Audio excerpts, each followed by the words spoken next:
All right, welcome back. So we're on level 2 and it's going to look quite the same. But we're going to make one change. So it says random numbers. You have a new block in the math drawer called random number. If you make your drawings with random numbers, it will look a little bit different every time you run your program. Click on the block to read its documentation and learn more about how it works. And so what that's asking you to do is to click right here and it will actually open up documentation on how random number works. So you can go look at that. Um, but we're going to go back here. All right, so do this. Oh, no, it says right now the program only draws the ellipse on the right side of the screen. Let's update the code so the ellipse could appear anywhere horizontally on the screen. So do this. Change the numbers inside random number so the ellipse can appear anywhere horizontally on the screen.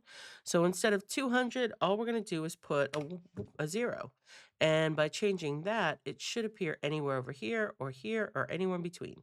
And we're actually going to oh, okay, so we don't have a watcher version or option, so never mind on that.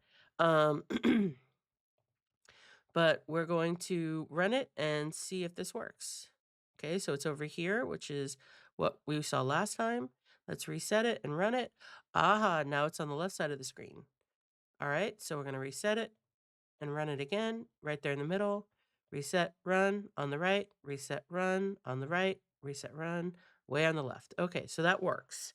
So now that we've done that, we're going to click the finish button. I have no idea why this is flashing this fast, but we're going to click the orange finish button and I will see you on level 3.